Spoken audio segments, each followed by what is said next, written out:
அந்த வார்த்தை கர்த்தருடைய மகிமை உன்மேல் காணப்படும். எப்படி சொல்லப்படும்? கர்த்தருடைய மகிமை உன்மேல் காணப்படும். இந்த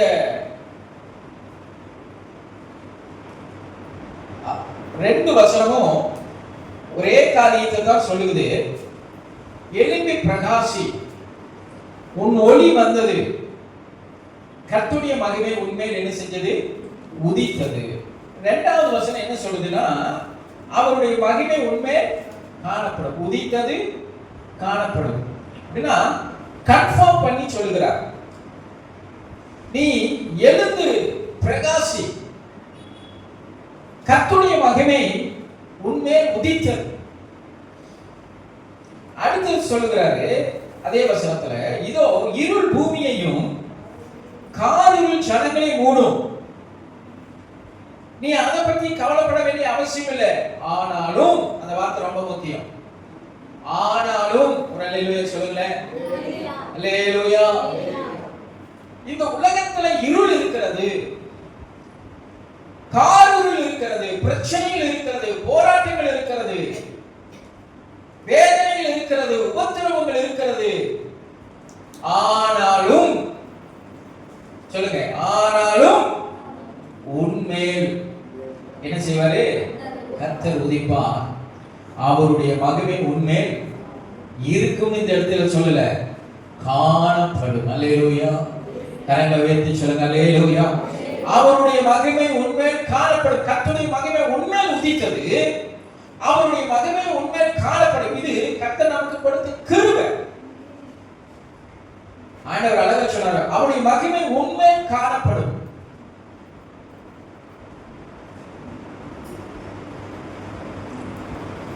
ஊழியத்தின் பாதையிலும் சரி, உங்களுடைய ஆவிக்குரிய வாழ்க்கையிலும் சரி, நிச்சயமாக சொல்லுகிறேன், இந்த மாதத்தில் கர்த்தருடைய மகிமை உண்மையில் காணப்படும்.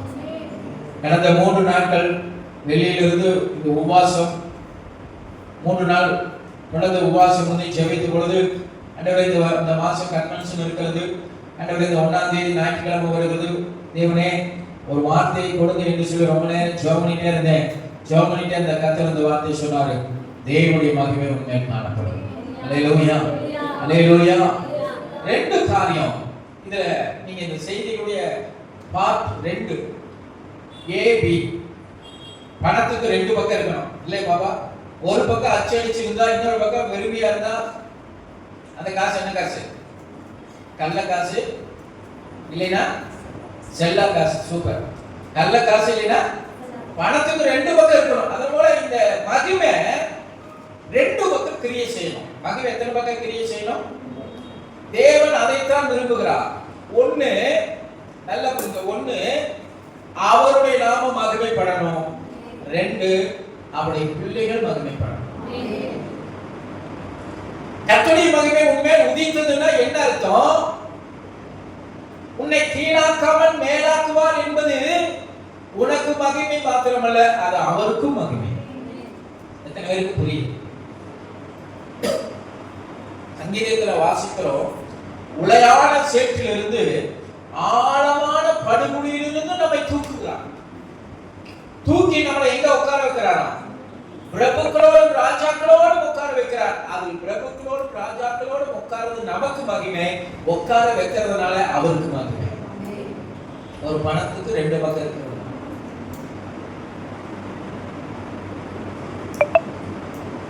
நடந்து போறதுனால நமக்கு மகிமை, நம்ம நடத்துக்கிறதுனால அவருக்கு மகிமை. புரியுதா உங்களுக்கு? மகிமைன்னு சொன்னா 2. 1 அவருக்கு, 2வது சத்தமா சொல்லுங்க, நமக்கு. நம்மை மகிமைப்படுத்துவதுதான் அவருக்கு மகிமை. நான் அதை உங்களுக்கு விளக்கி காமிக்கிறேன். யாத்ராகமம் புஸ்தகம், வேகமா போலாம், திரும்ப யாத்ராம் புஸ்தகம் 14ஆம் அதிகாரம் எடுத்துக்கொள்ளுங்க. யாத்ராம் புஸ்தகம் 14ஆம் அதிகாரம் எல்லாரும் எடுத்துக்கொள்ளுங்க. யாத்ராகமம் 14 1 4 மட்டும் ஒரு வாசிங்க. கர்த்தர் மோசேயை நோக்கி, நீங்கள் திரும்பி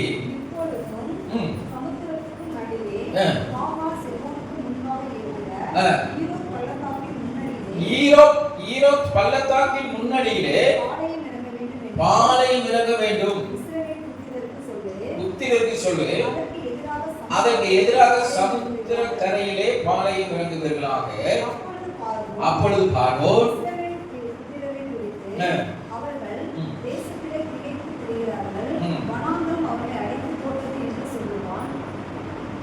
பயங்கரமான பிளான் பண்ணி அனுப்புறாரு ஆண்டவர். யார? மோசேல சொல்றாரு, மோசே எங்க இஸ்ரவேல் தேசத்துக்கு எகிப்துல இருந்து ஜனங்களை ஆண்டவருக்கு நல்ல வழியில் அனுப்ப தெரியாதா? ஏன் சொல்லிட்டாரு. இது அப்போ அவங்களுக்கு தெரியுமா தெரியாது, நமக்கு தெரியுது. சொல்லி அனுப்புகிறார், சமுத்திரம் இருக்கிற வழியே போக சொல்லு, அங்க போய் பாளையம் இறங்க சொல்லுகிறார். ஒருவேளை மோசேக்கு அங்க வழி இல்லை ஆண்டவரே, சமுத்திரம் அங்க போயிட்டா இங்கதான் வழி இருக்குது, இப்படித்தானே போகணும், கானானுக்கு இந்த வழியா தானே போகணும். நீங்க சமுத்திரம் இருக்கிற பக்கம் போக சொல்றீங்க, அங்க போய் பாளையம் இறங்க சொல்றீங்க. ரெண்டு பக்கம் மலைகள் இருக்குது, சைடுல கடல் இருக்குது, நாங்க போறதுக்கு வழியே இல்லையே. ஆண்டவர் மனசுல முட்டா பையில போ, எப்படி சொல்றாரு? நான் சொல்றபடி போ, நீ சமுத்திரத்துக்கு நேராக போய் தான் பாளையம் இறங்கணும். ஒருவேளை மோசே என்ன அந்த பக்கம் போனா வழியே இல்லை, ஆனா ஆண்டவர் அந்த பக்கம் தான் போக சொல்றாரு. எப்படி சொல்ற? உனக்கு வேணா வழி தெரியாம இருக்கலாம், வானத்தை பூமி உண்டாக்கினவருக்கு வழி தெரியும். அவர் ஆகாயத்துல வழி விவரிக்கிறார், வனாந்தரத்தில் வழியை உருவாக்குகிறார். போக சொல்றாரு. எதுக்கு போக சொல்றாரு? என் ஜனங்கள் அங்க போய் நிற்கும் பொழுது நீங்க பாத்தீங்கன்னா திகைத்து திரிக்கிறார்கள். அப்படித்தான் உண்மையாலுமே திகைச்சாங்க. அங்க போன உடனே போறதுக்கு வழி இல்லாம நின்றாங்க, வேற வழியே இல்லை.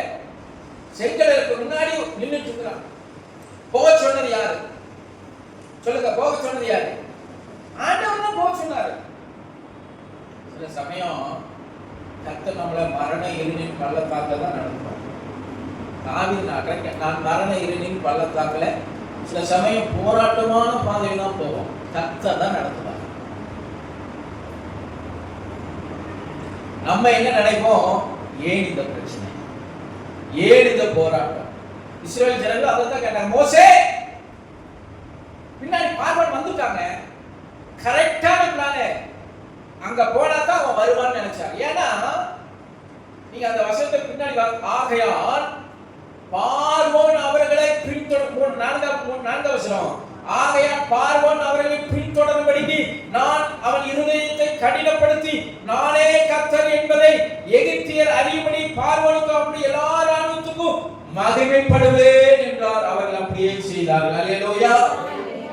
வாழ்க்கையில தேவன் போட்ட திட்டம் மாறவே மாறாதுங்க.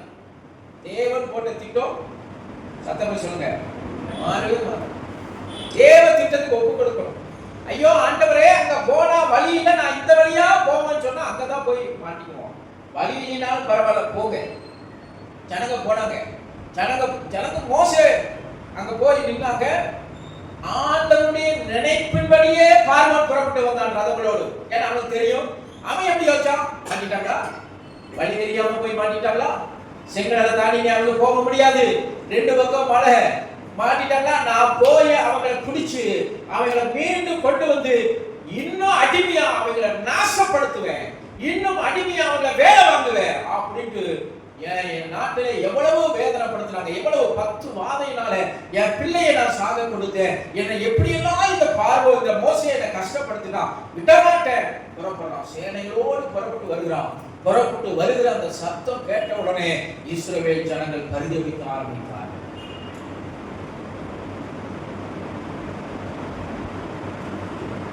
ஆண்டுடைய திட்டமே நீ பரிதவிக்கிறதை பார்த்து பிசாசு என்ன செய்வான்? நீ பரிதவிக்கிறதை பார்த்து பிசாசு சந்தோஷமா வருவான்.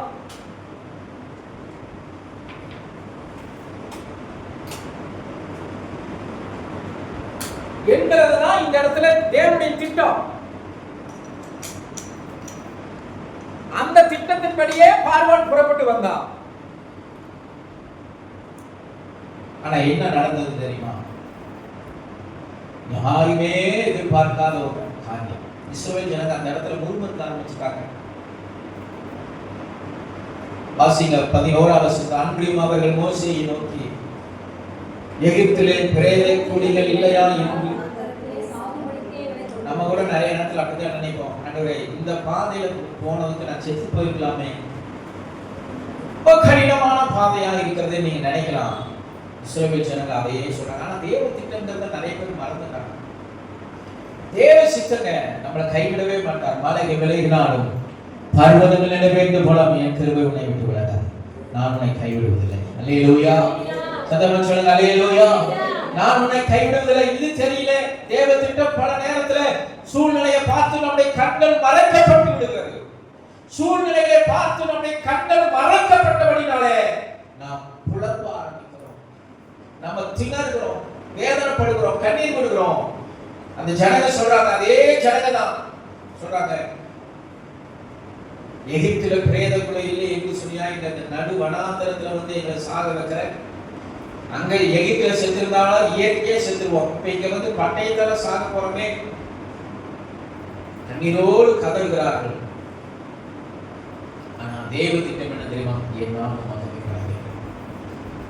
அதான் உங்களுக்கு நான் சொல்றேன். அன்புடைய திட்டம் நம்ம முதல்ல வாசிச்சோம், 4ஆம் வசனத்துல சொல்றேன், அவருடைய எல்லா ராணுவத்தினாலும் நான் என்ன செய்வேன்? சத்தமா சொல்லுங்க, மகிமைப்படுவேன்.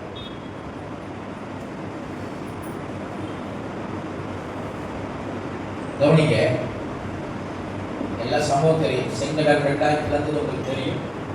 இஸ்ரவேல் ஜனங்கள் அதை கடந்து போனது உங்களுக்கு தெரியும்.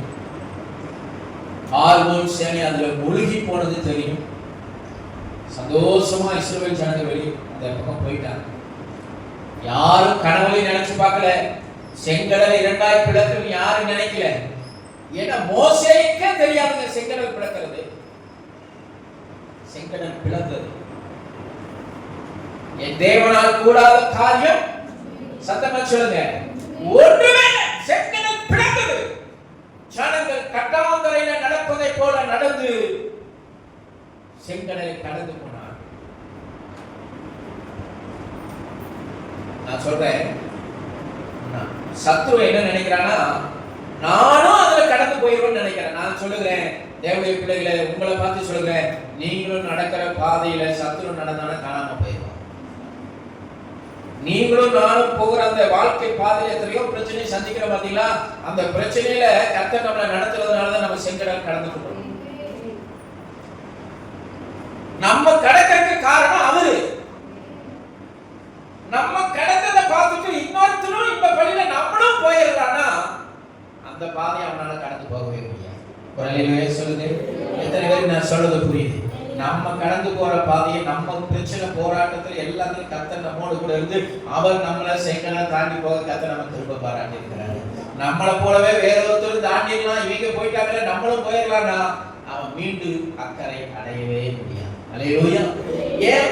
நம்முடைய வேலை நல்ல கர்த்தர் நமக்காக வழியை ஆயத்தம் பண்ணி வைத்திருந்ததுனாலே, கர்த்தர் நம்மை நடத்தினதுனாலே நம்ம அக்கறையை அடைய கர்த்தர் நமக்கு திருப்பி பாராட்டுகிறார். அல்லேலூயா. பார்வோன் சேனை சமுத்திரத்திலே மூழ்கி போயிற்று. இதுவே ஒரு பெரிய அதிசயம் தான்.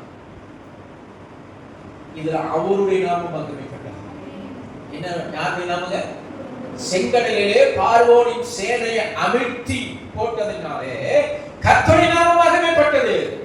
இஸ்ரவேலர்களை கர்த்தர் மகிமைப்படுத்தினார். எப்படி மகிமைப்படுத்தினார்னா, செங்கடலை தாண்டி போக ஆரம்பிச்ச உடனே மற்ற நாடுகள் மேல இஸ்ரவேல் ஜனங்களுக்கு பயம் வந்தது. ஏன்னா எகிப்தில நடந்தது, செங்கடலில நடந்தது, எல்லாருமே மற்ற ராஜாக்கள் அறிந்து இஸ்ரவேல் ஜனங்களின் மேலே ஒரு பயம் வந்தது. அதுதான் கர்த்தர் அவர்கள் மேல கர்த்தருடைய பிள்ளைகளை, தேசத்தை, இஸ்ரவேல் ஜனங்களை கண்டு பயந்தார்கள். நீங்க உங்களுக்கு என்ன தெரியும்னா, யாத்திரா 15:1-2 வாசிங்கன்னா பாருங்க, அந்த மிரியாம் பாடுகிறா. வாசிங்க. அப்பொழுது மோசேயும் இஸ்ரவேல் புத்திரரும் செங்கடலுக்கு முன்னாடி என்ன பாட்டு? செங்கடலுக்கு முன்னாடி புலம்பல் பாட்டு. செங்கடலை தாண்டனோட செங்கடலுக்கு முன்னாடி என்ன பாட்டு பண்ணாங்க? நல்லறையை குறிச்சு பாடினாங்க. செங்கடலை தாண்டனோட என்ன பாடுறாங்க? புகழ்ந்து பாடுவேன். அப்படி பாடி கர்த்தர் மகிமையா என்ன செஞ்சாரு? வெற்றி சிறந்தார். குதிரை வீரனையும் கடலில் என்ன செஞ்சாரு? தள்ளினார். கர்த்தரின் பலனும் என் கீதமுமானவர், அவர் எனக்கு ரட்சிப்புமானவர், அவரே தேவன், அவருக்கு வாசஸ்தலத்தை ஆயத்தம் பண்ணுவேன், அவரே தகப்பனுடைய தேவன், அவரே உயர்த்துவேன், கர்த்தர் யுத்தத்தில் வல்லவர், கர்த்தர் என்பது அவருடைய நாமம் என்று சொல்லி மகிமைப்படுத்துறாங்க. இது நம்ம செய்ய வேண்டிய வேலை, அவரை மகிமைப்படுத்தணும். ஆனா நமக்கு ஒரு மகிமையை கர்த்தர் கொடுக்கிறார்களே, அது என்ன மகிமை? அதே 15ஆம் அதிகாரத்துல 13 இருந்து 16 வரைக்கும் வாசிங்க.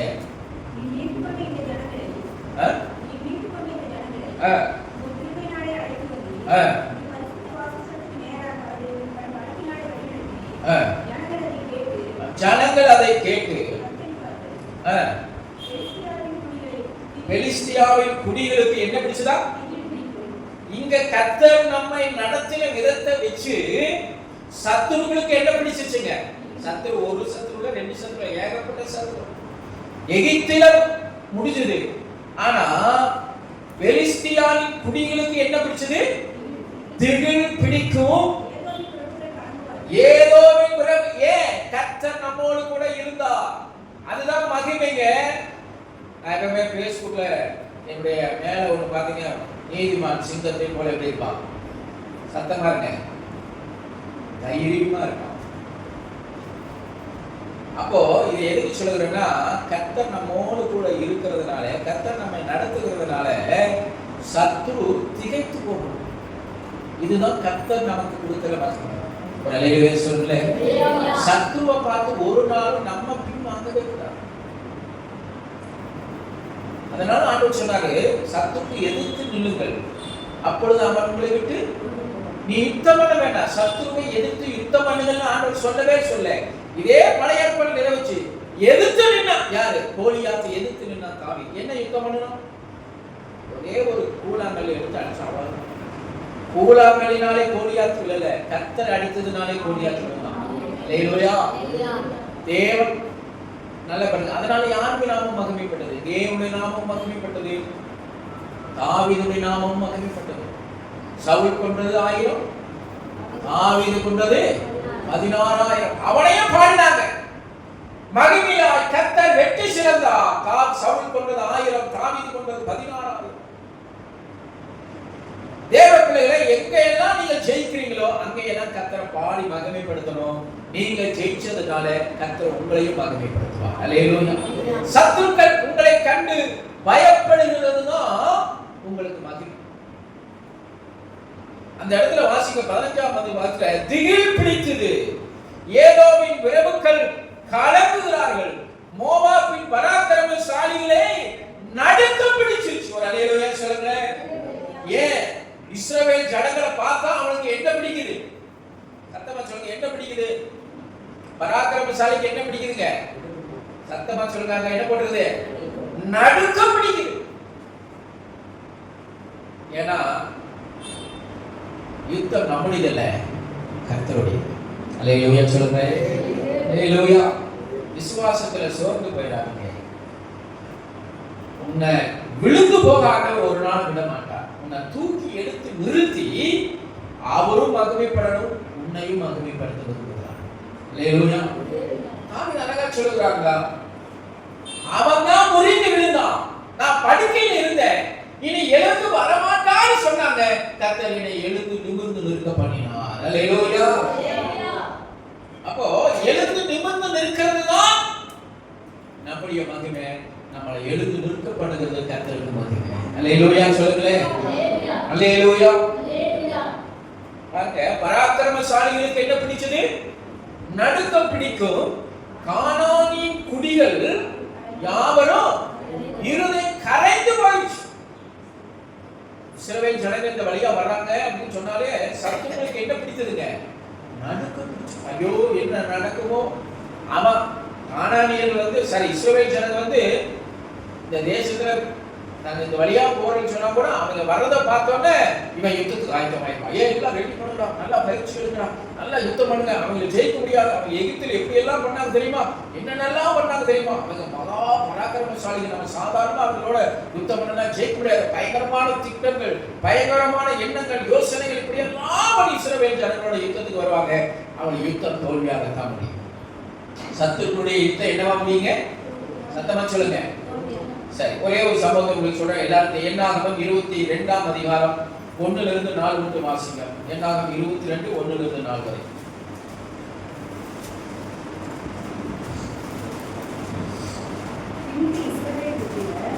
பின்பு இஸ்ரவேல் புத்திரர்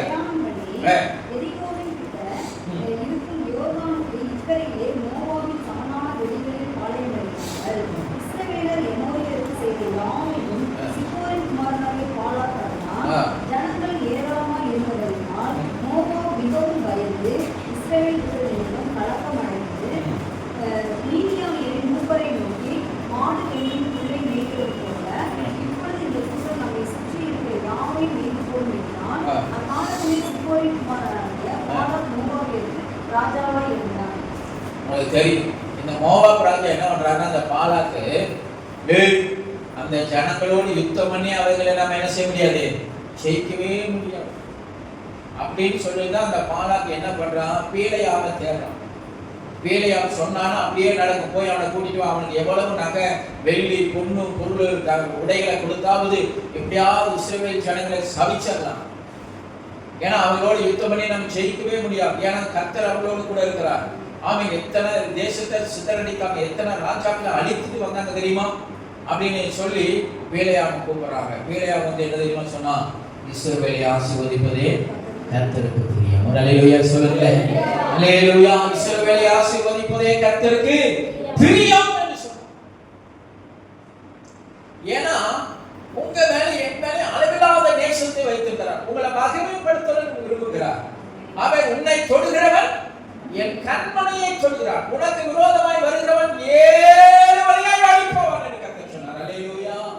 அல்லேலூயா. நமக்கு விரோதமாய் என்ன திட்டங்கள் போட்டாலும், நமக்கு விரோதமாக எவ்வளவு யோசனை பண்ணினாலும், நமக்கு விரோதமாய் எவ்வளவு பராக்கிரமசாலிகள் புறப்பட்டு வந்தாலும், ஒன்றை புரிந்து கொள்ளுங்கள், கர்த்தர் நம்மை மகிமைப்படுத்துவார். அல்லேலூயா. நம்மளை வெற்றி அடைய செய்யறதுதான் அவருக்கு மகிமை. நம்ம வெற்றி அடையணும், அவருடைய நாமம். நம்ம சத்துருவை மிதிக்கணும், அது அவருக்கு மகிமை. தேர்களை மிதிப்பீர்கள், சர்ப்பங்களை எடுப்பீங்க. அப்போ சத்துருவை மேற்கொண்டு ஜெயிக்கிறது நமக்கு மகிமை, ஜெயம் எடுத்து வைக்கிறது அவருக்கு மகிமை. அல்லேலூயா. சத்தமா சொல்லுங்க. அல்லேலூயா. அல்லேலூயா. எப்பவுமே பிசாசு தந்திரசாலி. சொல்லுங்க, பிசாசு யாரு? தந்திரசாலி. சில மனுஷங்களும் தந்திரமா இருப்பாங்க. நிறைய என்ன பாப்பா அப்படித்தானே? ஆமா, தந்திரமா இருப்பாங்க இல்லையா? வியாபாரத்துல ரொம்ப தந்திரமா இருப்பாங்க. ஸ்தோத்திரம், அது தப்பு இல்லை. ஆனா வாழ்க்கையில நம்மளை கீழே தடுறதுக்கு விசுவாசம் ரொம்ப தந்திரமா. தானியேலின் புஸ்தகம் 2ஆம் அதிகாரம் 6ஆம் வசனம் வாசிங்க. தானியேல் 2:6. வேகமா போலாம். தானியேல் 2:6 வாசிங்க.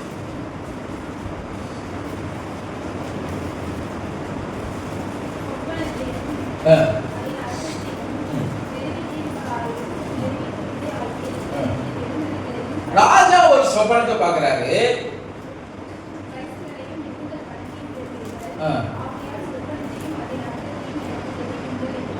சொப்பனத்தையும் அதான் இப்ப யோசுவாவும் யாரு யோசேப்பு சொப்பனத்துக்கு அர்த்தம் சொன்னான். ஆனா யோசேப்பை காட்டிலும் தானியேல் கொஞ்சம் எப்படின்னா, இந்த ராஜா என்ன தெரியுமா சொன்னாரு, சொப்பனத்தையும் சொல்லணும், அது விளக்கத்தையும் சொல்லணும். இல்ல நீங்க யாராவது அந்த பாஸ்டர் முந்தானத்தில் நான் ஒரு சொப்பனம் பார்த்தேன், அந்த சொப்பனம் என்னன்னு சொல்லுங்க அப்படின்னு கேட்டா நான் எனக்கு கலக்குதுன்னா மைக் போட்டு கொடுக்குறேன். சொப்பனம் சில வந்து சொப்பனத்தை சொல்லுவாங்க. சொப்பனத்தை சொல்லிட்டு இதுக்கு என்ன பாஸ்டர் விளக்கம் சொல்லுங்க அப்படின்னா நம்ம ஏதாவது சொல்லலாம். என்ன பாப்பா, ஏதாவது சொல்லலாம், கரெக்டா சொல்லலாம். இல்லைன்னா தெரிஞ்ச மாதிரி என்ன செய்யலாம், சொல்ற மாதிரி நடிக்கலாம் இல்லையா? கொஞ்ச நாளுக்கு முன்னாடி ஒரு சகோதரி அப்படிதான் வாரம் நம்ம முதல் சர்ச்சை வந்து வாரம் வந்துடுவாங்க. பாஸ்டர் இந்த வாரம் என்ன சொப்பனம் பார்த்தேன், அந்த வாரம் சொப்பனம் பார்த்தேன். நம்ம நான் செய்தி தான் பேசுவேன், சொப்பனத்துக்கு வாரம் என்னால் விளக்க சொல்லணும். இப்போ இந்த ராஜா சொல்றாரு சொப்பனத்தையும் சொல்லணும், சொப்பனத்துக்கான விளக்கத்தையும் சொல்லணும். அங்குள்ள பிரதானிகள் எல்லாம் சொல்றாங்க, ராஜாட்ட அழகாக என்ன செய்றாங்க, அழுகிறாங்க. ராஜா சொப்பனத்தை சொல்லுங்க, விளக்கத்தை சொல்றோம், சொப்பனத்தை சொல்லுங்க, விளக்கத்தை சொல்றோம் அப்படின்னு சொல்றாங்க. ஆனா அந்த ராஜா பிடிவாதமா இருக்கிறாரா, சொல்ல மாட்டேன், எனக்கு நீங்க சொப்பனத்தையும் சொல்லணும், சொப்பனத்துக்கான விளக்கத்தையும் சொல்லணும். எப்படியோ ராஜாவுக்கு தானியேலை குறித்து கேள்விப்படுகிறான். தானியேலை கூப்பிட்டு கேட்கிறாங்க. தானியேல் ஒரு வார்த்தை சொன்னான். அந்த அளவுக்கு தாழ்மை ரொம்ப முக்கியம். ரொம்ப உங்களுக்கு தானியேலை குறித்து ஏற்கனவே உங்களுக்கு நான் சொல்லியிருக்கிறேன். அந்த தானியேல் என்ன சொல்றான்னா, நீங்க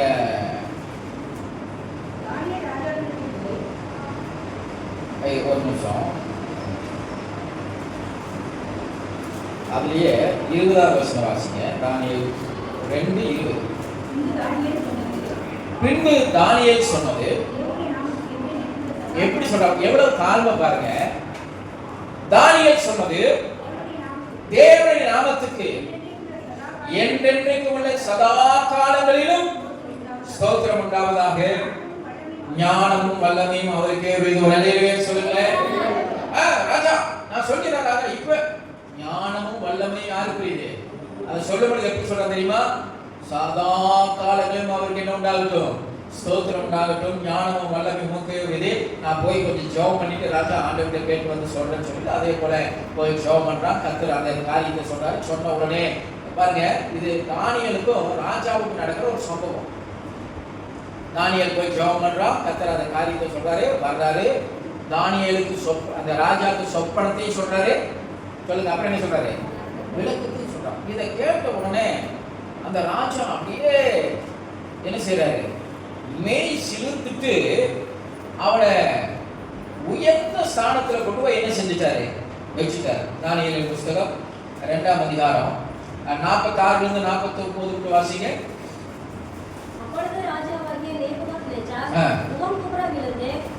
தானியேல் இந்த நேபுகாத்நேச்சார் 127 நாட்டுக்கு ராஜா. இப்ப என்ன பாருங்க, பைபிள் பார்க்காதீங்க ஐயா, பாருங்க என்ன பாருங்க, எத்தனை நாட்டுக்கு ராஜா இல்லையா? 127 நாட்டுக்கு ராஜா. தானியேல் பிராணி உப்பு நொடுத்துட்டான் காலில். நீங்க அதை கற்பனை நினைச்சு பாருங்க, ராஜா கால் விடுவானா? நம்ம படத்துல எல்லாம் பார்த்துருக்கோம், ராஜாட்ட பேசணும்னாலே எப்படி பேசணும், எப்படி லாவணியா பேசணும்? ஆமா, எப்படி பேசணும், இப்படிதான் பேசணும். இப்படி என்ன செய்வாங்க, குட்டி போட்டு பார்த்துருக்கீங்களா டிவியில? இப்படிதான் பேசுவாங்க, இப்படி தலை குப்பை பேசுவாங்க. அப்படிப்பட்ட 127 சமஸ் பெரிய ராஜாங்க, பேரரசு. நேபுகாத்நேச்சார் யார் தெரியுமா? பேரரசு. அந்த ராஜா முகம் குப்புற தானியேல் முன்னாடி விழுந்தார். விளைவிச்சது தேவனுக்கு மகிமை, விழுந்தது தானியேலுக்கு மகிமை. உடலையில சொல்லுங்க, யோசிக்கவே இல்லைங்க, முகம் குப்புற விழுந்துட்டான். இத மற்ற பிரதானிகள் எல்லாம் பார்க்கலாம் பாருங்க. அவனுக்கு எங்கிருந்து எரியுது, எங்கிருந்து எரியுது நம்ம சொல்லுங்க, எங்கிருந்து எரியுது? உள்ளங்காலில் இருந்து தீ எரியுது. ராஜா போய் தானியேலுடைய பாதத்தில் விழுந்தது நம்ம நினைச்சே பார்க்க முடியாது. பாருங்க, நேபுகாத்நேச்சார் எப்படி விழுந்தானா? முகம் குப்புற நேரா விழுந்த, முகம் குப்புற விழுந்து. சொல்லுங்க, என்ன பண்றா?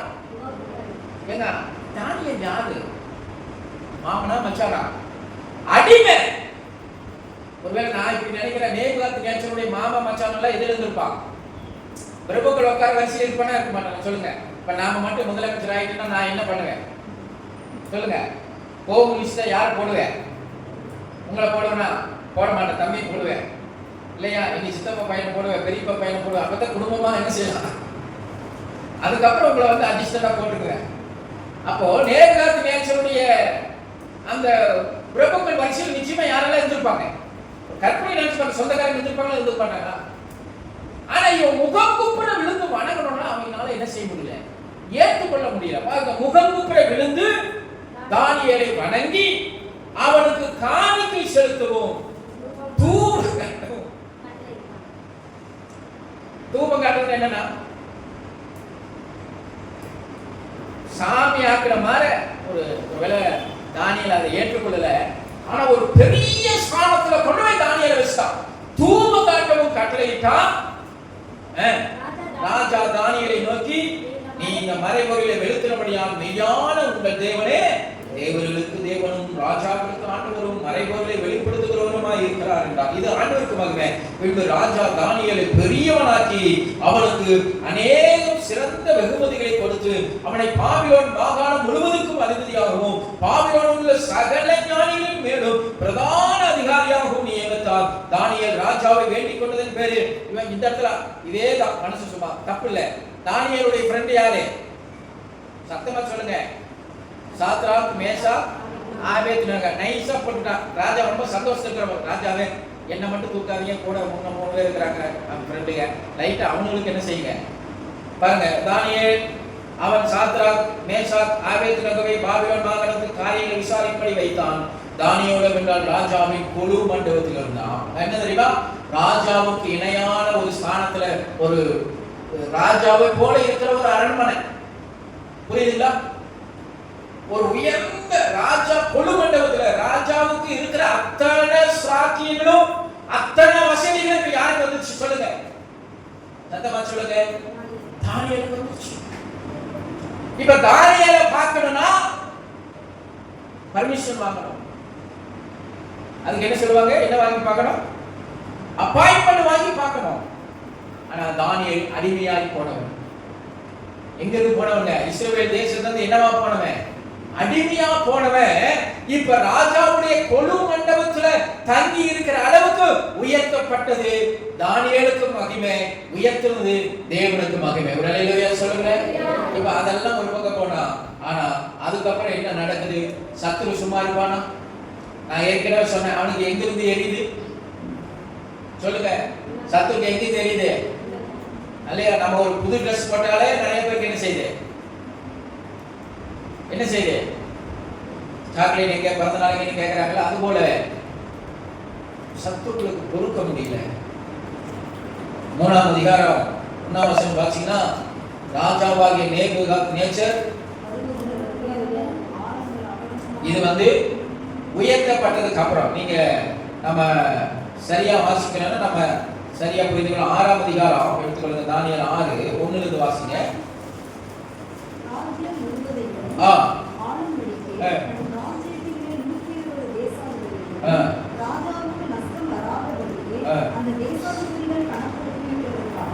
அவர்களுக்கு மேலாக 3 பிரதானிகளையும் ஏற்படுத்துவது தரியுவுக்கு நலமென்று கண்டது. இவர்கள் தானியேல் ஒருவனாய் இருந்தான். இப்படி இருக்கையில் தானியேல் பிரதானிகளுக்கும் தேசாதிபதிகளுக்கும் மேற்பட்டவனாய் இருந்தான். தானியேலுக்குள் விசேஷித்த ஆவி இருந்ததனால் அவனை ராஜ்யம் முழுமைக்கும் அதிகாரியாக ஏற்படுத்த ராஜா நினைத்தான்.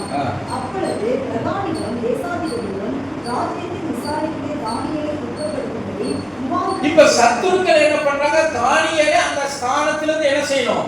கீழே தள்ளணும், அவனை குற்றப்படுத்தணும். இப்ப ராஜா தான உயர்த்தி வச்சான். இப்ப ராஜாட்ட அவனுக்கு ஒரு குற்றவாளியா நிறுத்தி அவனை ஒண்ணுமில்லாம ஆக்கணும். குற்றம் கண்டுபிடிக்கிறாங்க. தேவனை நம்பி தேவனுடைய சமூகத்தில் இருக்கிற தேவனுடைய பிள்ளைகளை அந்த தானியேலை குற்றப்படுத்தி ஒண்ணுமில்லாம ஆக்கணும். நம்மளை ஒண்ணுமில்லாம ஆக்கணும்னு நினைக்கிறதா பிசாசுடைய திட்டம். நான் ஒண்ணு மட்டும் சொல்லுகிறேன், அங்கே சொல்லுகிறேன். பார்வோனுடைய திட்டம் ஒண்ணுமில்லாம போச்சு. அவன் என்ன செஞ்சான்? அங்க போய் ஜனங்கள் வழி இல்லாம இருக்கிறான், நம்ம போய் பிடிச்சு அவனை ஒண்ணுமில்லாம ஆக்கிடலாம்னு நினைச்சான். அவன் திட்டம் ஒண்ணுமில்லாம போச்சு. இங்க இவனோட திட்டம் ஒண்ணுமில்லாம போச்சு. கொஞ்சம் ஆரம்பத்தில் அவனுக்கு ஜெயிச்சது போல தெரியும். பார்வோன் இஸ்ரவேல் ஜனங்கள் வழி இல்லாமல் திகைத்து நிற்கிறார்கள் என்று சொன்ன உடனே ஏதோ ஒரு மூலையிலே அந்த பார்வோனுக்கு சந்தோஷம் வந்திருக்கும். நாம் போய் பிடிச்சி இவங்களை ஒண்ணுலாம் ஆக்கணும் அந்த எண்ணத்துல தானே வந்திருப்பான். அந்த சந்தோஷத்தை தான் வந்திருப்பான். அந்த சந்தோஷத்தை ஒன்றுமில்லாமல் அடியோடு கர்த்தர் அழித்து போட்டார்.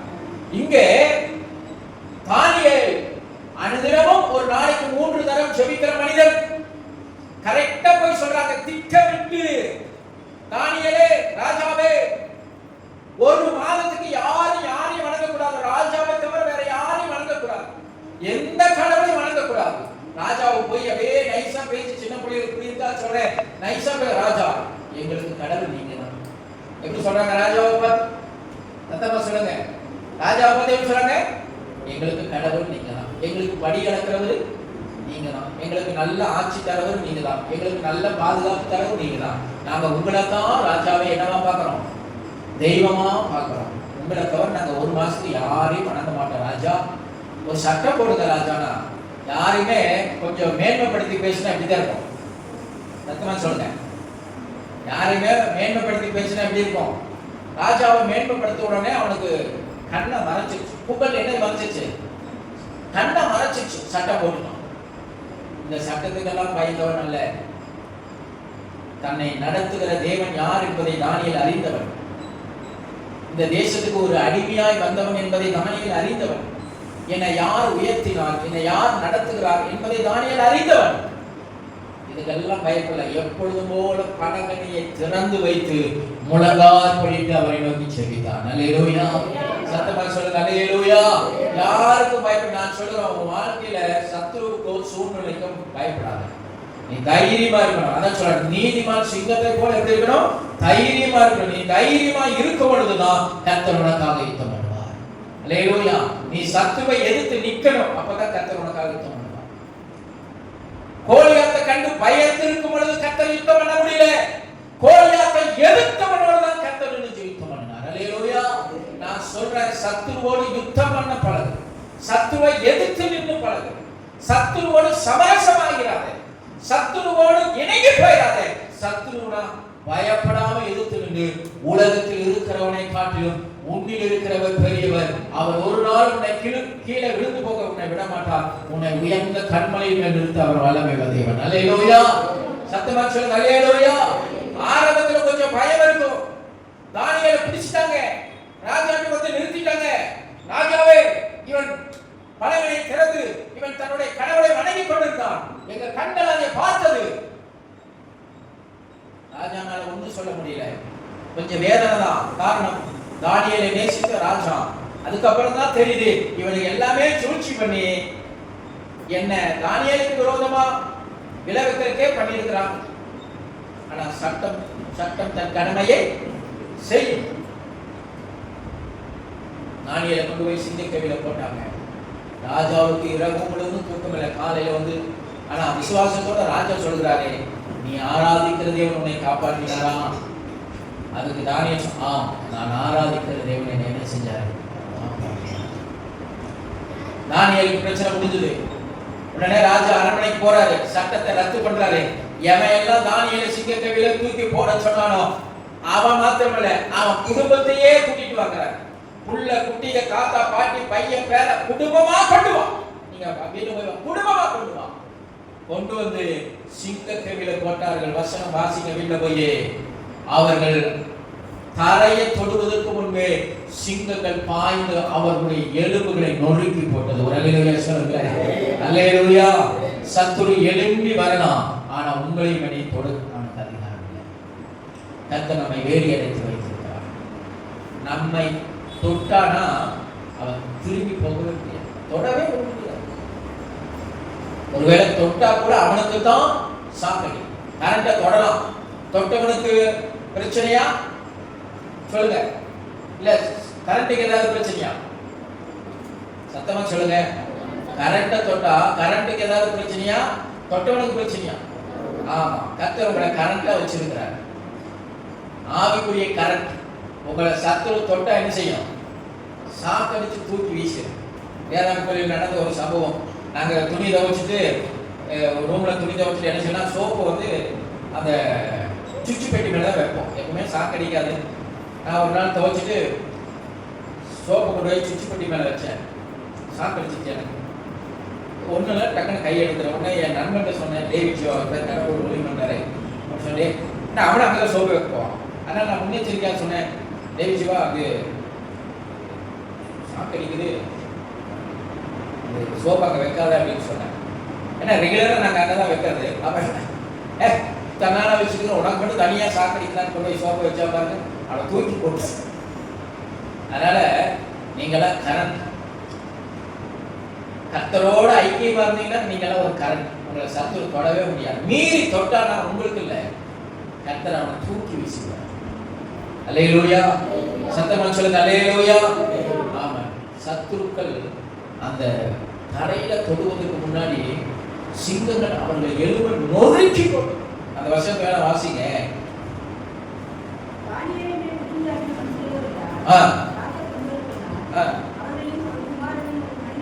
அவங்க எல்லாம் என்ன பாவம் செஞ்சாங்கன்னு தெரியல, இருந்தாலும் அவன் பிள்ளை குடும்பத்தையே கொண்டு வந்தாங்க. அவர்கள் கவியின் அடியில சேரும் முன்னே சிங்கங்கள் அவர்கள் மேல் பாய்ந்து அவர்கள் எலும்புகளை எல்லாம் என்ன செஞ்சதுங்க? நொறுக்கி போட்டது.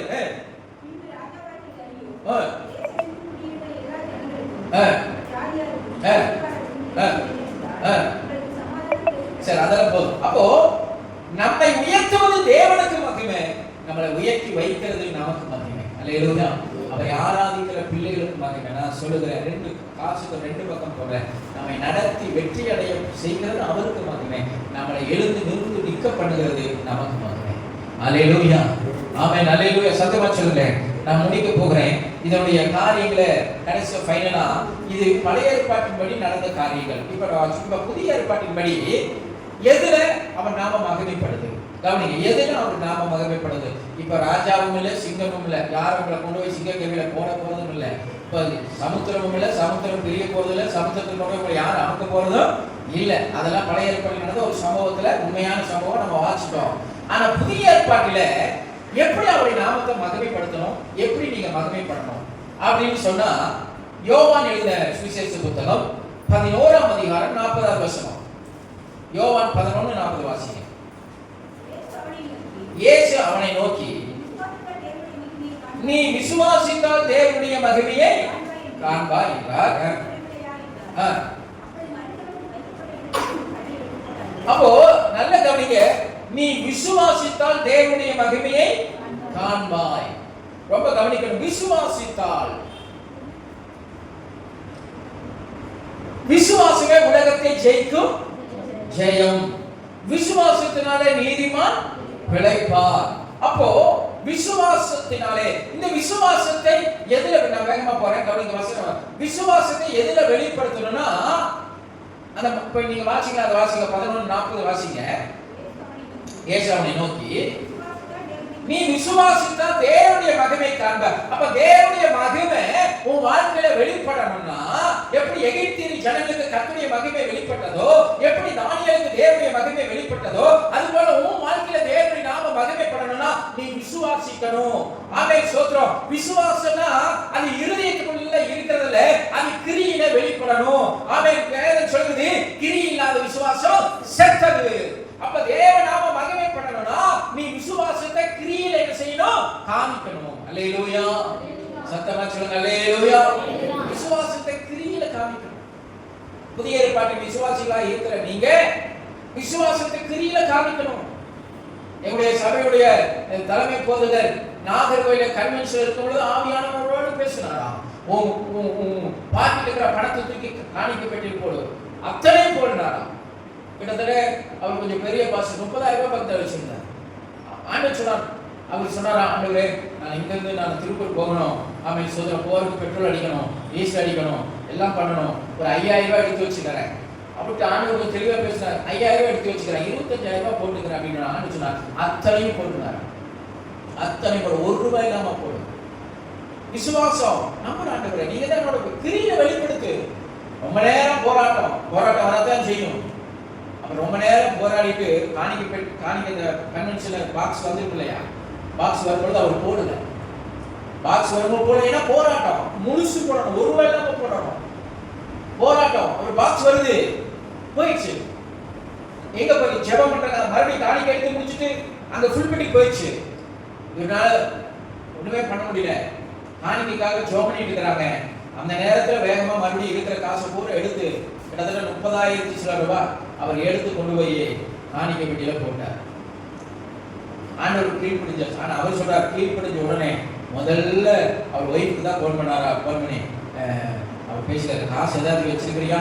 இருக்குது, அப்படியே வச்சுட்டு செலவு பண்ணிடாத, என்கிட்ட 1 ரூபாய் இல்லை, உன் காசு தான் ஊர் போய் சேரணும் அப்படின்னு பாஸ்டமாக சொல்லியிருக்காரு. பாஸ்டமாக கையில் வச்சிருந்த காசு ஊருக்கு வந்து சேர்ந்தாங்க. கரெக்டாக தாராபுரத்தை தாண்டும் பொழுது அவங்களுக்கு ஃபோன் வருது, பாஸ்டர் எங்கே வந்துருக்கீங்க, வீட்டில் இருக்கீங்க, இல்லை தாராபுரம் வந்துருக்கீங்க, எப்போ வருவீங்க, 10 மணிக்கு வந்துடுவோம். சரிங்க பாஸ்டர்.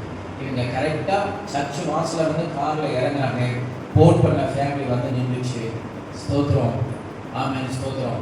அவங்க எப்பவுமே 20,000 ரூபாய் தசமாக போடுவாங்க. அன்னைக்கு பாஸ்டர் தான் தசமாவத்தை கையில் பிடிங்கன்னு சொல்லிட்டு போயிட்டாங்க. ஆமென், ஸ்தோத்திரம். அவர் வீட்டுக்குள்ளே போயிட்டு ஓப்பன் பண்ணிட்டாங்க. 50,000 ரூபா அன்னைக்கு. உடனே அவங்க ஃபோன் பண்ணுறாரு, சிஸ்டர் தசமான்னு சொன்னீங்க, 50,000 ரூபா இருக்குது. ஆமாம் பாஸ்டர், இந்த மாதத்துலேருந்து 50,000 ரூபா தசமாக கொடுக்குறதா நான் இருக்கிற பாஸ்டர், அதுக்காக ஜெபம் பண்ணி கொடுக்குறேன். அல்லேலூயா. ஏதோ ஒரு நாள் அந்த காணிக்கல, மாசம் 50,000 ரூபா. நிறைய நேரத்துல தேவனுடைய மகிமையை ஜெபத்தோட நிப்பாட்டிறீங்க. உங்க ஜெபம் எல்லாம் தேவனுடைய மகிமையை வெளிப்படுத்தாது. உங்க கண்ணீர் தேவனுடைய மகிமையை வெளிப்படுத்தாது. உங்க கிரியைனா தேவ நாமத்தை மகிமைப்படுத்தும். அல்லேலூயா. நீங்க நினைக்கிறீங்க ஜெபம் ஜெபம் ஜெபம் ஜெபம் ஜெபம் நல்லதுதான், ஜெபிக்கணும். ஆனா மற்றவர்களுக்காக, தேசத்துக்காக, சபைக்காக ஜெபிக்கணும். ஆனா ஜெபம் வெறும் வாய் வழியா வருவதல்ல, உன் கிரியில வெளிப்படுத்துறதுதான் அந்த ஜெபம் பூரணப்படுகிறது. விசுவாசம் எங்க பூரணப்படுகிறது? கிரியில பூரணப்படுகிறது. வேதம் சொல்லுது, கிரியினால விசுவாசம். சத்தமா சொல்லுங்க, சத்தமா சொல்லுங்க. கிரியினால விசுவாசம். உனக்குள்ள விசுவாசம் இருக்குது, அந்த விசுவாச கிரியில வெளிப்படலைனா தேவநாம மகிமைப்படாது. காரணம், உனக்குள்ள இருக்கிற விசுவாசம் செத்ததா இருக்கிறது.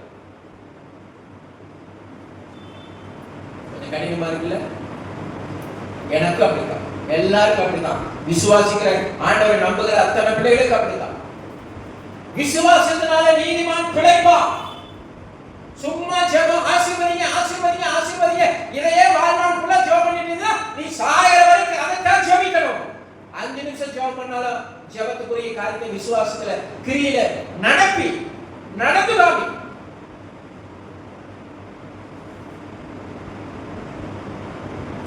ஜெபம் என்ன தெரியுமா? ஆசைப்படுறது, கனவு காண்கிறது. சிலர் இப்படி யோசிச்சுட்டு இருப்பாங்க, பாத்தீங்களா? இதுதான் ஜெபம். இதுல ஒரு பலனும் இல்லை. அந்த ஜெபத்தை நடைமுறைப்படுத்துவது, கிரியில வெளிப்படுத்துவதுதான் பூரணம். எத்தனை பேருக்கு புரியுது? நான் அதை விளக்குறேன், லேட் ஆயிரும். உங்கள் கிரியைகள் அவரை மகிமைப்படுத்தும். நீங்கள் உலகத்துக்கு ஒரு சிம்பிள் ஒரு வசனத்தை சொல்லி அதை விளக்கி உங்களுக்கு முடிச்சிடலாம். மத்தேயு 5:16. மத்தேயு 5:16 வாசிங்க.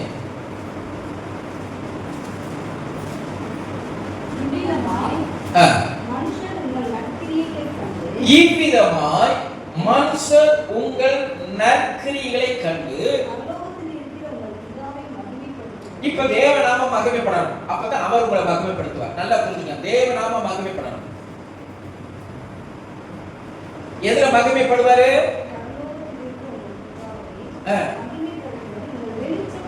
இல்ல, மறுபடியும் பஸ்டத்து வாசிங்க. இவ்விதமாய் மனுஷர் உங்கள் நற்கிரியைகளை கண்டு. இப்ப சொல்லுங்க, தேவனை எப்படி மகிமைப்படுத்துவீங்க? ஜெபத்திலயா? சொல்லுங்க. ஜெபத்துல ஆண்டவருடைய நாம மகிமைப்படுவாங்க. சொல்லுங்க, நம்ம எல்லாம் ரூம் சாத்திட்டு மணிக்கணக்கா உட்கார்ந்துக்கலாம். தேசத்துக்காக, பட்டணத்துக்காக, அழிஞ்சு போற ஆத்துமாக்களுக்காக வாரத்தோட ஜெபிக்கிறது வேற. ஆனா உங்க லைஃப்ல தேவநாம மகிமைப்படுவது வேற. உங்க நாம மகிமைப்படணும்னா கிரியில வெளிப்படுத்தணும். உன் கிரியை என்ன? கிரியை என்பது தேவனுக்கு கீழ்ப்படிகிறது, தேவ சித்தத்தை நடைமுறைப்படுத்துவது. கிரியை என்னன்னு சொன்னா அது பெரிய டாபிக்கா போயிடும். அப்புறம் அதுல லேட்டாக கிரியில வெளிப்படுத்துங்க. அதுதான் தேவநாம மகிமைப்படுவது. இப்ப கிரியில வெளிப்படுத்துறீங்கன்னு வைக்கல, அந்த வசனத்துல கீழே சொல்றது, நீங்கள் உலகத்துக்கு வெளிச்சமா இருக்கிறீர்கள். அதுதான் உங்க மகிமை. உங்க மகிமை என்னது?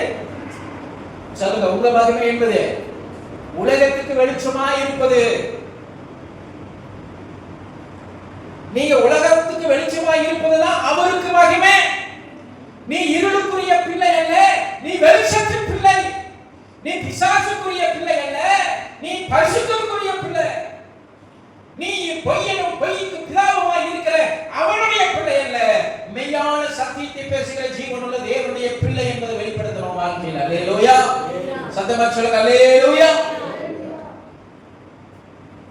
இந்த வசனத்தை மறுபடியும் ஒரு தடவை வாசிங்க. ஒரு தடவைக்கு 2 தடவை வாசிச்சா தானே புரியும். மத்தேயு 5:16 இவ்விதமாய் மனுஷர் உங்கள் நற்கிரிகளை கண்டு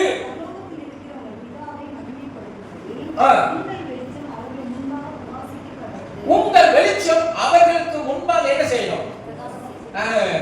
இலங்கைக்கு போகும்பொழுது பாஸ்போர்ட் அங்க என்னை தனியா கொண்டு போய் உட்கார வச்சுட்டாங்க. நானே என் பாஸ்போர்ட் நண்பருக்கு போனா அவரும் பஸ் தரதான், நானும் பஸ் என்னை கொண்டு போய் விட்டு உட்கார வச்சுட்டாங்க. என் நண்பர் சொன்னா நிறைய போய் சொல்லணும். அங்கே எங்கே போறேன், ஃப்ரெண்டை பார்க்க போறேன், ஊழியத்துக்கு போறேன்னு சொல்லக்கூடாது. ஃப்ரெண்டை பார்க்க போறேன், அப்படி பார்க்க போறேன், அப்படி வெளிநாட்டு போகும்போது அப்படிதான் சொல்லணும். பாஸ்போர்ட் அங்கே பாஸ்போர்ட் ஆஃபீஸ் இந்த ஊழியத்துக்கு போனேன் எங்கேயுமே சொல்லக்கூடாது. அனுப்ப மாட்டாங்க. நான் போனேன், உட்காந்தேன். எங்கே போறீங்க? இலங்கை போறேன். யார் போறாங்க? ஒரு பாஸ் இருந்தாரு, அவரை பார்க்குறோம். அவர் எப்படி உங்களுக்கு தெரியும்? ஐயா அங்கே போறீங்க? ஃபர்ஸ்ட் தான் சொன்னேன், நான் சுற்றுலா போறேன். அங்கே இது போறீங்க? நம்ம நாட்டில் தான் நீங்க காஷ்மீர் போயிருக்கீங்களா, டெல்லி போயிருக்கீங்களா? அங்கே அருமையான பிளேஸ். நீங்க ஏன் அங்கேயே போல, ஏன் வெளிநாட்டுக்கு போய் உங்க காசு வீணாக்குறீங்க? அவன் சொன்னான். அவன் கேட்ப பயங்கரமா கேட்பான். 5 நாள் அங்கே போயிட்டு உங்க குடும்பத்தை யார் பாப்பா, உங்க பிள்ளைகளை யார் பாப்பா, உங்களுக்கு காசு இங்கேருந்து வந்து என்ன வேலை செய்யுங்க, இந்த காசுல அப்படி போய் டூர் அடிக்கிற அளவுக்கு காசு வச்சிருக்கீங்களா, இப்படியெல்லாம் கேட்பான். ஒரு 5 நிமிஷம் பேசிட்டு 6வது நிமிஷம் என்ன பேசுறது தெரியுமா? சார் ரைட்ல போகணும்னு ஆசை, அது பக்கத்தில் வெளிநாடு போறதுக்கா, விலங்கிங்கனால அங்கே தமிழர்களுக்குனால போயிட்டு வரலான்னு ஒரு தடவை போறேன் சார் அப்படின்னு கூட உண்மையை சொன்னேன். போய் பார்க்க சார் நான் அதுக்கு முன்னாடி பதட்டம், பொய், கூட உண்மை சொன்னேன். வேலை முடிஞ்சு போச்சு. பல நேரங்களிலே நற்கிரிகளினாலே, உங்கள் கிரிகளினால தான் நீங்க தேவ நாமத்தை மகிமைப்படுத்த முடியும். பைபிள் வாசிக்கிறீங்களா? அது தேவ நாமத்தை மகிமைப்படுத்துகிறது அல்ல.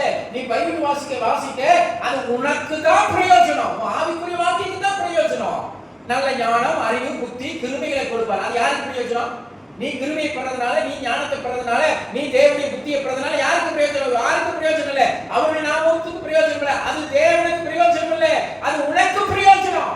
பைபிள் வாசிக்கிறது உங்களுக்கு, ஜெபிக்கிறது உங்களுக்கு. ஆனா உன் கிரியில நான் போய் பேச மாட்டேங்க, நான் சபைக்கு கரெக்டாக போயிடுவேங்க, நான் ஜெபிப்பேங்க, நான் கரெக்டாக என் காரியத்தில் கரெக்டாக இருப்பேங்க.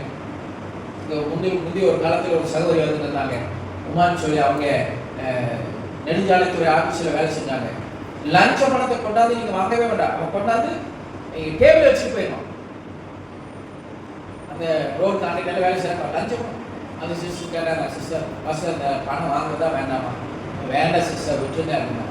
சில சமயம் 1000, சில சமயம் 10,000 கொண்டாந்து டேபிள் வச்சு அந்த சகோதரி அப்படியே எடுத்து பக்கத்தில் கொடுத்துருவாங்க. பக்கத்தில் இருக்கிற நீங்கள் நான் வாங்க பண்ணி எவ்வளோ ஏதாவது வேலை செஞ்சாங்க, அப்பயும் அவ்வளோ பண்ணணும். இல்லைங்க நீங்கள் வச்சுன்னு கொடுத்துருவாங்க. இல்லை நான் வேண்டாம் எடுத்துன்னு நடத்துவோம். ஏங்க அவங்க வரலட்சுமி ஏன் வேண்டாம்னு சொல்றீங்க? வேண்டாம், எனக்கு சம்பளம் வந்தால் போதும். கொஞ்ச நாளே கர்த்தர் அவங்களுக்கு ஒரு சொந்த இடத்தை கொடுத்து வீட்டு கட்ட முடியும். அல்லேலூயா. வேலை ஸ்தலங்களில் வைத்து வைத்தார். எதை உங்களுக்கு சொல்லுகிறேன்னா, நற்கிரிகள், அன்பு, ஆவி, கனி. உங்களுக்கு தெரியுதானே? கலாத்தியர் 5:22 வாசிங்க. பிரகாசோதர் வாசிங்க. மனப்பாடமா யாருக்கு தெரியும்? இருங்க, மனப்பாடமா யாருக்கு தெரியும்? சொல்லுங்க. அன்பு, சந்தோஷம்,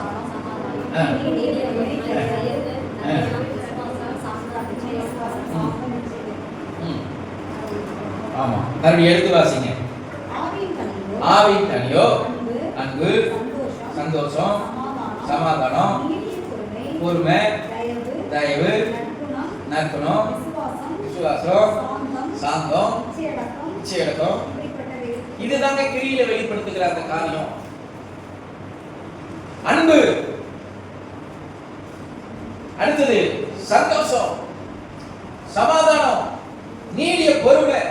பொறுமை இருக்கா? தயவு, நற்குணம், விசுவாசம், சாந்தம், இச்சையடக்கம். இதெல்லாம் நற்கிரியில வெளிப்படுத்துகிற குணாதிசயங்கள். இதெல்லாம் நீங்க வெளிப்படுத்தினீங்கன்னா கர்த்தர் உங்களை உலகத்துக்கு வெளிச்சமா வைப்பார். என் பிள்ளை என்னை எவ்வளவு மகிமைப்படுத்துறார், அதனாலதான் உலகத்துக்கு நான் வெளிச்சமா வச்சிருக்கேன். அப்போ நீ வெளிச்சமா இருந்தீன்னா உன் பக்கத்துல ஒரு பிள்ளை வந்தா அந்த இருளில் இருக்கிற அந்த பிள்ளை வெளிச்சத்தை பற்றி விடுவாங்க. அவளுக்குள்ள இருக்கிற இருள் விலகி ஓடி ஆட்டோமேட்டிக்கா கேட்பாங்க, உங்களை பார்த்தா எனக்கு ஒரு சந்தோஷமா இருக்குதா, உங்களை பார்த்தா சந்தோஷமா இருக்குது, சமாதானமா இருக்குது, உங்களை பார்த்தா என்ன விஷயத்தை சொல்லுங்க. ஆண்டவர் சபைக்கு அழகா அவங்களை நடத்தி கொண்டு வர்றாரு. இப்ப மறுபடியும் அந்த வசனத்தை வாசிங்க. மத்திய 5:16 அதுலயே 2 இருக்கு. 5:16 வாசிங்க. இவ்விதமாய் மனுஷர் உங்கள் நற்கிரிகளை கண்டு பரலோகத்தில் இருக்கிற உங்க பிதாவை மகிமைப்படுத்தும்படி உங்கள் வெளிச்சம். அப்ப உங்க வெளிச்சம் இந்த உலகத்தில் பிரகாசிக்கிறது தான் தேவனை மகிமைப்படுத்துறது கிடையாது. அல்லேலூயா, சத்தமா சொல்லுங்க அல்லேலூயா. உங்க வெளிச்சம் பிரகாசிக்கணும், கிரியில பிரகாசிக்கணும். நீ கிறிஸ்துவின் பிள்ளை, நீ ஆண்டவருடைய பிள்ளை, நீ அபிஷேகிக்கப்பட்ட பிள்ளை, நீ வேறு விரிக்கப்பட்ட பிள்ளை, நீ வெளிச்சத்தின் பிள்ளை, நீ சத்தியத்தின்படி நடக்கிற பிள்ளை என்கிறதை சத்துருக்கள் தெரிந்து கொள்ளணும். அதுதான் தேவநாமமாக. இப்படி வெளிச்சத்தை இப்ப சொல்லுங்க, நீங்க இதுதான் முக்கியம். இந்த வெளிச்சத்தை பார்வோன் வந்தா, இருள் வந்தா மூட முடியாது. கவனிக்கிறீங்களா? இருள் வந்தா மூட முடியாது. தானியேல் ஒரு வெளிச்சம், கிரியில அதை வெளிப்படுத்துறான். அவன் வெளிச்சம். சத்துருக்கள் வந்தா, இருள் வந்தா அதை மூட முடியாது. எத்தனை பேருக்கு நான் சொல்றது புரியுது? நீங்க வெளிச்சத்தின் பிள்ளை. உண்மையான தேவனுடைய மகிமை அதுதான் வெளிச்சம். நீ ஆண்டு பாருங்க, உலகத்துல பிறந்ததுனால நீதியாக தேவனை ஏற்றுக்கொண்டதுனால, அவரை முன்குறிச்சனால, அவரை பிரித்தெடுத்ததுனால, கிரியில தேவனுக்கு முன்பாக உண்மையும் உத்தமமாய் நடக்கிறிய அதுதான் கர்த்தருக்கு முன்பாக இருக்கிற வெளிச்சம். அதுதான் தேவனுடைய மகிமை. அல்லேலூயா. சங்கீதம் 96:6, சங்கீதம் 115:1. சங்கீதம் 96:6 வாசிங்க. மகிமையும் கனமும் அவர் சமூகத்தில் இருக்கிறது. ஆமென். மறுபடியும் வாசிங்க. மகிமையும் கனமும் அவர் சமூகத்தில் இருக்கிறது. இந்த இடத்துல வந்து நீ நிச்சயமா எழுந்து பிரகாசிக்கணும். உன் கிரியை வெளிப்படுத்தணும். நீ வெளிச்சத்தின் பிள்ளையா இருக்கணும். உன்னுடைய மகனை பிரகாசிக்கணும். இப்ப இந்த வசனத்தை எல்லாம் கோட் பண்ணி கரெக்டா நம்ம ஆரம்பிச்சதை வாசிக்கலாம். இப்ப அடுத்து சொல்றாரு, எழும்பி பிரகாசி, உன் மகிமை வந்தது. ஏன்னா எழும்பி பிரகாசி, நீ வெளிச்சத்தின் பிள்ளை, நீ பிரகாசிக்கணும். நீ பீஸ் போன பல்ப் இல்லை. சுவிட்ச போட்டா டக்குன்னு என்ன வரணும்? என்ன வரணும்? வெளிச்சம் வரணும். வெளிச்சமே வரல. ஏன் அந்த லைட்ல வர மாட்டேங்குது? கழட்டி பாரு, பீஸ் போயிட்டு.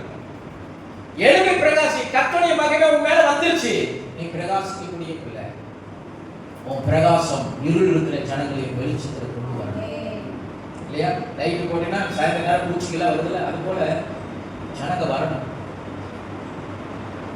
எழுந்து பிரகாசி, கர்த்தருடைய மகிமை உண்மை வந்தது. கர்த்தருடைய மகிமை உண்மையில் காணப்படும். பிரகாசி கிரியை வெளிப்படுத்தும். அதுதான் நம்ம பிரகாசிக்கப்படும். நம்ம எல்லாரும் எழுந்திருப்போமா? மகிமை மகிமை வெளி